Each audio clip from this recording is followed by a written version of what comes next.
दूसरी तरफ ईरान ने आज बाकायदा जो है कहा है कि एक अलायंस हम बनाएंगे, तमाम जो रेजिस्टेंस फोर्सेज हैं उनका, और एक हम सेंटर बनाएंगे, सेक्रेटेरिएट बनाएंगे और उसको एक साथ ऑपरेट करेंगे। तो और बाकायदा ये जो बिल पेश किया गया, और इसी तरीके से न्यूक्लियर जो पावर को बढ़ाने के लिए भी वहां पे एक बिल आया और पास किया गया। कैसे देखते हैं आप इसको फजील साहब, और फिर मैं बात करूंगा तजावत साहब से। भाई 10 लाख लोग पहले जा चुके हैं इसराइल से, मतलब 25-40 लाख के करीब आबादी है उनकी, उसमें 10 लाख लोग चले गए, तो कितना 25% लोग चले गए। बाकी जो बच गए वो अपने हालात पर बचे हुए हैं, क्योंकि उनके पास जाने को कोई ऑप्शन नहीं है, कोई पैसे नहीं है, कोई जाके करेंगे क्या वो भी नहीं है। और वो लोग यहाँ पे, वो लोग भी जो है के खिलाफ प्रदर्शन कर रहे हैं। सब मिलाकर के जो अभी जो हालात बन रहे हैं इसराइल के, मैं तो बार बार आपसे यही कहता हूँ, ये तो रावण है, अपनी लंका जलाए बिना मानेगा नहीं। जब तक कि लंका इसकी जल नहीं जाएगी तब तक ये मानेगा नहीं। इनका हाल भी यूक्रेन के जेलेंस्की का होगा और इसराइल भी यूक्रेन बन जाएगा, और पूरी दुनिया में जब थू थू होगी, अब शुरू हो गई है। देखिए मैक्रोन ने इनको बैकफुट पे ला दिया, बहुत सदमे में है नेतन्याहू की। मैक्रोन ने, सिर्फ मैक्रोन ने नहीं बोला, वो नेटो के अंदर जो सुलग रहा है ना, जो विद्रोह सुलग रहा है, उसका एक छोटा सा उदाहरण मिला मैक्रोन के चलते, फ्रांस के चलते। तो ये बात समझ लीजिए कि आज दुनिया में बहुत सोशल मीडिया, सच्ची मीडिया होती है, और सोशल मीडिया में सब चीजें सच्चाई जनता के सामने आ जाती है। वेस्ट की मीडिया और गोदी मीडिया बहुत कुछ नहीं बता सकती, या उसकी मजबूरी है तो वो बोल नहीं सकते। बाकी आप जान लीजिए कि सोशल मीडिया ने सबकी आंख खोल दी है, और सोशल मीडिया में पूरी तरह से, पूरी दुनिया के सोशल मीडिया में नेतन्याहू और इजराइल के खिलाफ माहौल बन चुका है। लोग इनके खिलाफ लिख रहे हैं, इनके खिलाफ बोल रहे हैं, और अब तो बड़े बड़े देश बोलने लगे। और अगर ये अभी भी नहीं माने सीज फायर, तो इनका जान लीजिए 4 महीना अभी इलेक्शन है, और 4 महीने के बाद इनका भी बुरा हाल हो जाएगा। अभी अमेरिका 4 महीना इनकी कोई मदद नहीं कर पाएगा।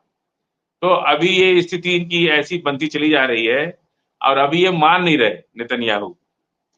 इसलिए नहीं मान रहे कि क्या कोई क्या जाए। अहंकार जो है, रावण का अहंकार जो था ना, मैंने बार बार मैं यही कहता हूँ कि पूरी लंका जला लेंगे तभी मानेंगे।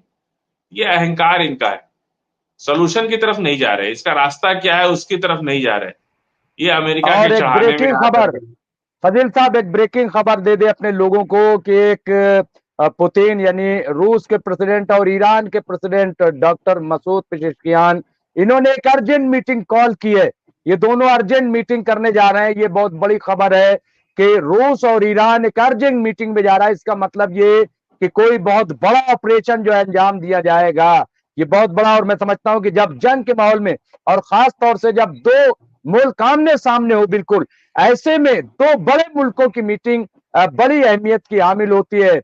तो ये ब्रेकिंग न्यूज आई है कि दोनों ने अर्जेंट न्यूज, ये अभी ईरान ऑब्जर्वर से मैंने ये खबर उठाई है, और उसमें लिखा urgent meeting between Putin and Pezeshkian.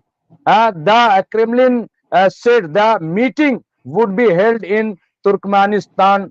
ये इन्होंने कहा कि एक बहुत ही और जल्द ही मीटिंग जो है ये बुलाई है। ये ब्रेकिंग न्यूज थी जी फजील साहब।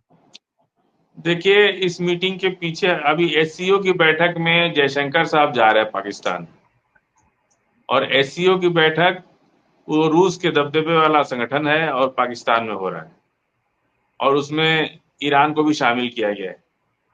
तो भारत भी उसमें जा रहा है, और जो जयशंकर साहब कहते थे कि आतंकवाद के खात्मे तक हम पाकिस्तान से बात नहीं करेंगे। तो बहुत कुछ हो रहा है, और ये ज्यादा जमीन पे तो जो लड़ाई लड़ी जा रही है, लेकिन कूटनीतिक लड़ाई बहुत तेज चल रही है। कौन किसके साथ कब जाएगा, कौन किससे हट जाएगा। उधर तैयब अर्दोगान साहब ने भी नेटो से निकलने का, उधर ये भी कह दिया है कि तमाम जिस तरह से अफ्रीकन कंट्रियों ने मिलकर अपनी एक सेना, एक महासंघ बना लिया है, उसी तरह से सारे मुस्लिम देशों को मिल करके एक महासंघ पहले बनना चाहिए, उस महासंघ की सेना होनी चाहिए, उस महासंघ का सेक्रेटरिएट होना चाहिए और उस महासंघ में इलेक्शन के द्वारा कोई एक आदमी को लीडरशिप देनी चाहिए। ये एक बहुत बड़ा अपडेट है इस वक्त कि जितने भी इस्लामिक कंट्री हैं और उनसे जुड़े हुए लोग हैं वो एक इस्लामिक महासंघ बनाएं और उसकी अपनी सेना होगी, क्योंकि बहुत सी कंट्री ऐसी हैं जिसके पास अपनी सेना भी नहीं है और वो लोग उन्हीं लोगों को दबाया जाता है और तेल की इनके पास तेल है और तेल की आमदनी है, उसके बावजूद भी उनको दबाया जाता है।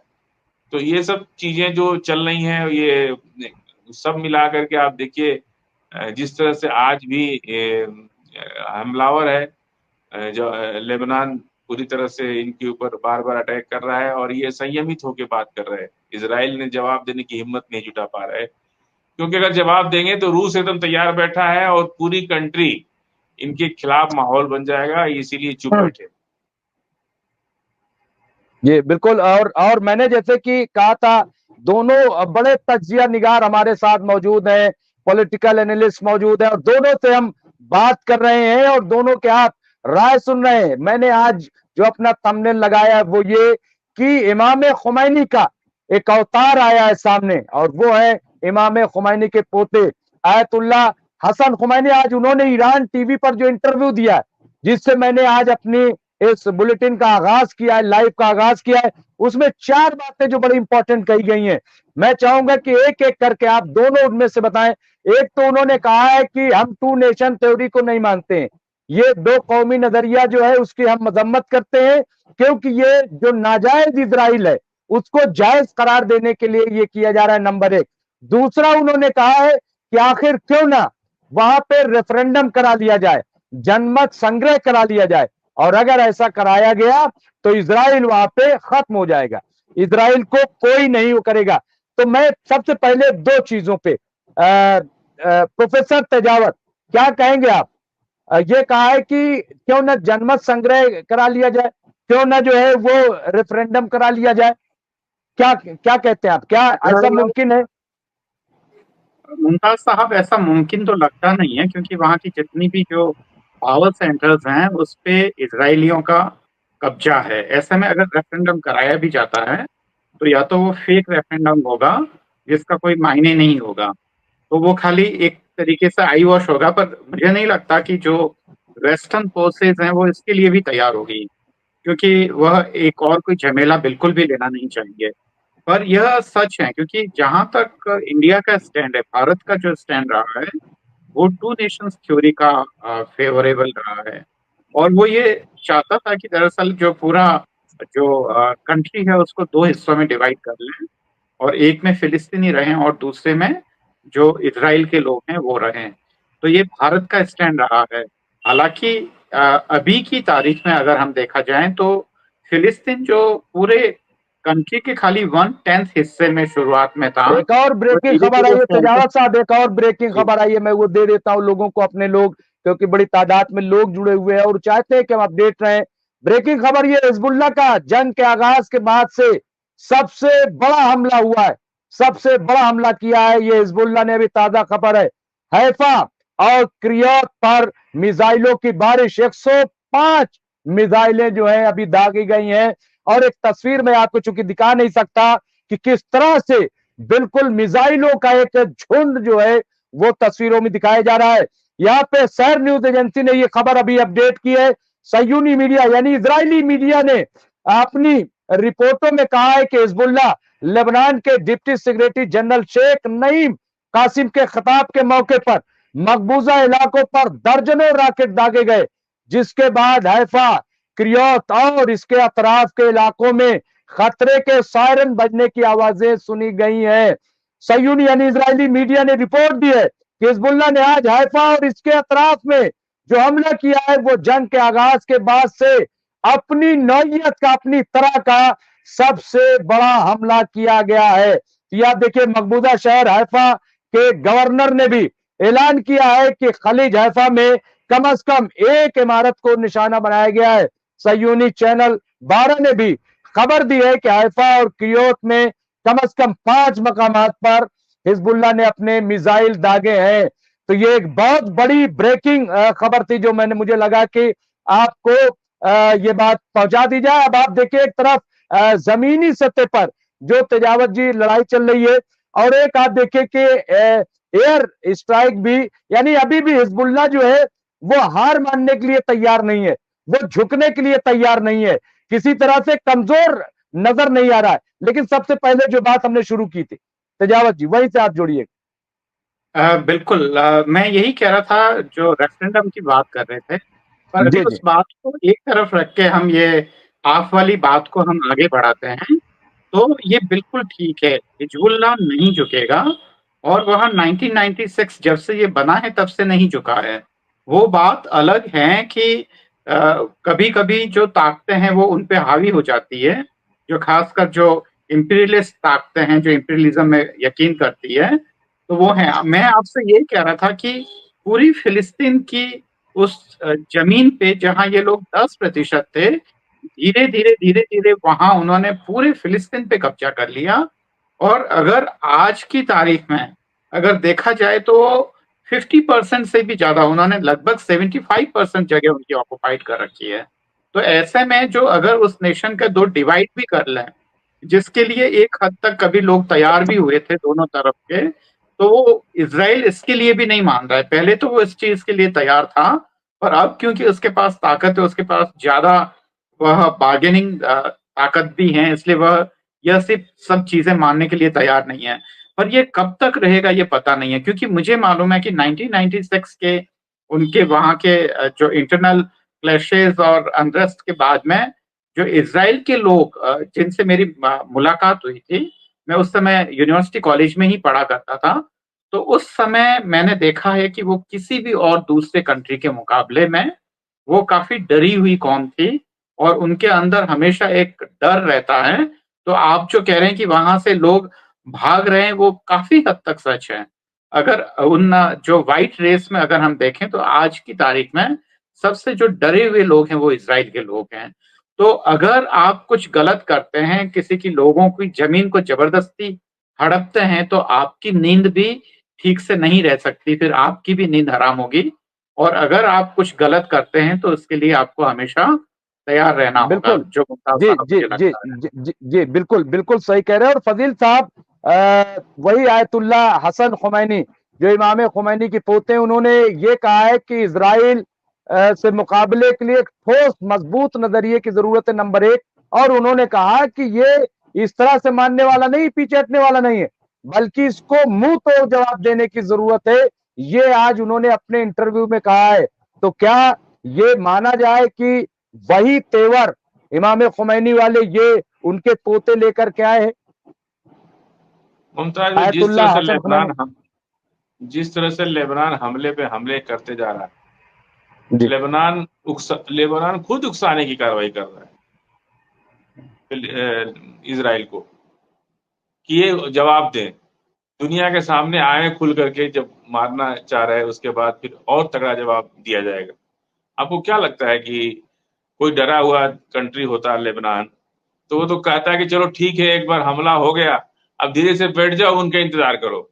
लेकिन वो तो खुद उकसा रहा है, रोज मार रहा है, 100 150 मिसाइल रोज मार रहा है, कह रहा है कि तुम ताकत दिखाओ। और नेतन्याहू क्या कह रहे हैं, हमारे सब्र का इम्तिहान न लिया जाए, हमारे सब्र का इम्तिहान न लिया जाए। अभी तो ईरान ने कुछ किया ही नहीं, लेबनान कर रहा है अभी तो। अब देखिए कि मतलब ये लड़ाई तो हार चुके ये लोग, इजराइल हार चुका है, सरेंडर हो चुका है, कुछ बचा नहीं उसके पास। अब फिर मैं वही कह रहा हूं कि रावण जब तक अपनी लंका जला नहीं लेगा मानेगा नहीं। जब तक कि उसकी लंका जल नहीं जाएगी तब तक वो जाएगा नहीं। लेबनान इजराइल के सामने बहुत छोटा कंट्री है, कमजोर है, ऐसा वो खुद कहते हैं इजराइल वाले। लेकिन इकसाने की कार्रवाई कर रहा है लेबनान, उसके बावजूद भी इजराइल उसका जवाब नहीं दे पा रहा। क्योंकि अगर जवाब दिया तो उससे ज्यादा जवाब ईरान ने एक ऐसा ईरान ने जवाब दे दिया इजराइल को कि उसकी डर बढ़ गई कि भाई ये तो फिर रूस की मिसाइलें, फिर ईरान की मिसाइलें, फिर लेबनान की जमीन, 7 जगह पे उनको लड़ना पड़ रहा है, हूतीज के साथ, लेबनान के साथ, ईरान के साथ। सात मुहाज पे उनको लड़ाई लड़ना पड़ रहा है। और ये बात खुद इजराइल ने कहा। और 8वां जो मुहाज खुल गया है वो नेटो का खुल गया है कि नेटो में जो आपसी रंजिश बढ़ रही है, जो नाइत्तेफाकी बढ़ रही है, मैक्रोन ने जो बात कही उस बात से 8वां सबसे बड़ा चक्रव्यूह का 8वां दरवाजा भी खुल गया है। और इस बात से वो जॉर्डन के, लेबनान के हमले से कम और मैक्रोन के हमले से ज्यादा परेशान हो गए। आप देखा नहीं आपने प्रेस कॉन्फ्रेंस में क्या बॉडी लैंग्वेज थी नेतन्याहू की? देखा आपने क्या बॉडी लैंग्वेज थी? ये इनकी कमजोरी की अलामत है। और ये अब ये चुप हो गए, अब ये बैक फुट पे आ गए, अब ये संयमित हो जा रहे, धीरे धीरे किस मुंह से जंगबंदी करे, अब ये सोच रहे कि कौन सा ऐसा माहौल बनाया जाए जिससे हमारी इज्जत बची रह जाए, जंगबंदी भी हो जाए। क्योंकि ये वक्त बेहतरीन वक्त है। जब हम लोग समझ रहे हैं तो क्या लेबनान और ईरान नहीं समझते होंगे? क्या टर्की नहीं समझते होंगे कि भाई 4 महीना इनको अमेरिका की कोई मदद नहीं मिलनी, चाहे कुछ हो जाए 4 महीना? क्योंकि दोनों ही लोग जो है प्रो मुस्लिम बनना चाह रहे हैं, उनको वोट भी चाहिए। और सिर्फ मुसलमान नहीं, ईसाई का भी वोट चाहिए। और ईसाई भी फिलिस्तीन के साथ है। और फिलिस्तीन के साथ जो नहीं है वो इजराइल से खिलाफ है, वो नेतन्याहू के खिलाफ है। इसलिए वो फिलिस्तीन का मदद कर रहा है, वो लेबनान की मदद कर रहा है। वो इजराइल के, जो लोग इजराइल के खिलाफ हैं वो लोग भी फिलिस्तीन के साथ हैं। और जिसको दिल से फिलिस्तीन से हमदर्दी है वो तो साथ है ही। तो फिर जो वही हम बार बार कहते हैं कि लंका की रावण, जब तक रावण अपनी लंका जला नहीं लेगा तब तक मानेगा नहीं। और हम तो उम्मीद करते हैं कि नागरिक कहीं के भी हों, नागरिकों के साथ किसी भी तरह की कोई जबरदस्ती नहीं होनी चाहिए, उनका कोई कसूर नहीं होता है। वो इन बादशाहों के, इन हुक्मरानों के सामने वो कमजोर होते हैं, इसलिए वो चुपचाप बम खा लेते हैं, अपनी जान गंवा देते हैं, लेकिन उनके सामने ऑप्शंस कुछ नहीं होते।